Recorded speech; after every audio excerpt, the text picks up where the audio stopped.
Hey everyone, I'm Jeff Bakalar, joined by Scott Stein. Hey. And we want to talk a little bit about the new Nintendo 3DS XL. We don't usually do this kind of stuff, but it came to our attention after we just received this new system. It's been out in other territories for a couple months, only came to the US, or it's coming to the US February 13th. Mm-hmm. There are some very weird things going on with this system. And I brought Scott here to help us talk about just why it's so weird. Let's talk about the biggest glaring thing right away. There are a couple of weird things. Yeah. The most glaring would be, how do you charge this? How do you charge this? How do you charge this system? Because when you buy it out of the box, there's not one of these. It didn't come with a charger. That's a charger. It doesn't have a charger. They're very useful. You need one of those to charge this system. You get about, what, 6 hours of playtime or 5 hours of... So it's not like you're going to go a week. Right. Out of the box, you have suddenly 3 hours of playtime, and then you're on your own. Pretty soon. So we wanted to bring that up because people should know, and that is a pretty massive omission. It costs what, $10? $10. I don't understand why they couldn't put this in the box. Their reasoning is that, oh, you probably already own one of these? I don't know if that's fair. If you have a Nintendo handheld collection, right. You may be a first-time owner, and this is a $200 system. $200 system, so no charger. You could throw in the charger. Very strange. It's a nice gesture. So just a little word of warning, if you're in the market for one of these, it doesn't come with a charger. You can get one on Amazon for like $4. That's not an official one. You get an official one from Nintendo for $10. Yeah, right? and then these go back to like the DSi. Yeah. So the other ones you can buy that go to USB, which I find great for traveling. So there are a lot of them floating around out there. But the point is, you're going to have to find one. Right. Okay, so that's issue one, which is shocking and upsetting on numerous levels. Don't get me wrong, we like this. It's a really solid system, and the 3D tracking is great. Sure.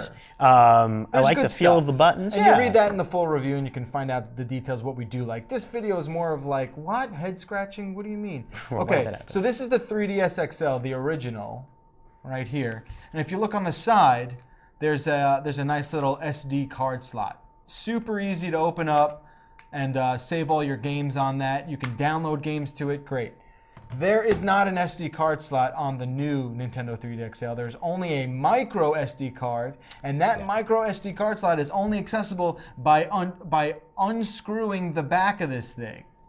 Okay? Now, Scott, tell us what happened when you unscrewed the back of your new 3DS XL. It was a fun little night project. First, I had to go get myself a micro SD card for expanding. You had to transfer everything over, and we had an SD card adapter if you don't want to spend hours with the wireless transfer. You set up with the computer. Then you got to unscrew this, and I opened it, and it didn't really want to open all the way. It was sort of opening like a book, and I finally didn't tell me what to do. So I went, and then the plastic tabs on the front snapped off. He broke the tabs on the front of his case. I mean, it's a tiny. You don't really see much of it. Yeah, they're more on the underside. But a routine, you need to do this to swap out. It's a very simple micro SD card. You could have had a door for that. Sure. And you're going to have to unscrew this, screw it back on, and then you're not even getting to the transfer process, which is not as easy as say. Like the PS Vita even allows multiple systems, a few systems to use that ID. This you have to transfer everything over. Right.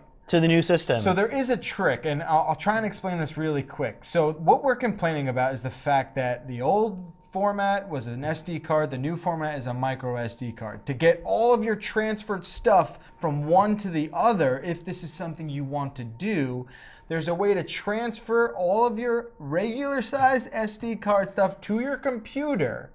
From your computer, install that onto a micro SD card. Then you take the micro SD card, put it in a regular SD card adapter, pop it into the old 3DS, and then initiate the transfer process to your new 3DS XL. Everyone got that? And then it'll ask you to swap them towards the end of the process. So that process feels like minor brain surgery to pull that off. It's kind of a hot mess in that regard. It's nice that it doesn't use expensive cards like the Vita, but micro SD are more expensive than SD. You get a lot of storage, super easy to swap. So that's basically it. And finally, there's one thing that we were just talking about in terms of like how this is just like a half step up upgrade, right? What were you saying? Yeah, well, it's like, what is this really? It's nice that it's better made, but it looks so similar to the XL that it's not like you're getting a smaller system. You're getting a little bit zippier system. Sure. And you're getting extra buttons. So what's that about? New buttons. What's going on? So now I can only use these buttons on games with the. It's very confusing. Who's making games that are going to use those buttons? They claim a whole new class of games might take advantage. It's midway through this handheld cycle. It's not even. It's doing well, but it's not like skyrocketing. Right. And you also have this. I mean, this extra controller nub. It looks like it came off a ThinkPad. Right. This is a ThinkPad. That's a hot nub. This is a ThinkPad nub. Instead of red, it's gray. It's nice for camera controls, but what's going to use that? The problem is not even how well it works. It's what games are going to say, I'm going to make a game just for you new console It's strange, buyers. but that's why we love Nintendo, They're right? crazy. They've got this thing has Exactly. 3D, glasses through 3D in the first place. Why did they do that? Or the dual screens, the stylus, lots of weird things in Nintendo, and that's what they do. A lot of strange stuff. Read the full review. We're actually going back and sort of tweaking it, adding in a lot of the strangeness that we found in the new 3DS XL. Scott Stein, thank you so much for being here and helping us sort out all the oddness. Look, Nintendo, we still love you. Stay weird. Keep doing your thing. And thanks for watching the video. We'll see you guys soon.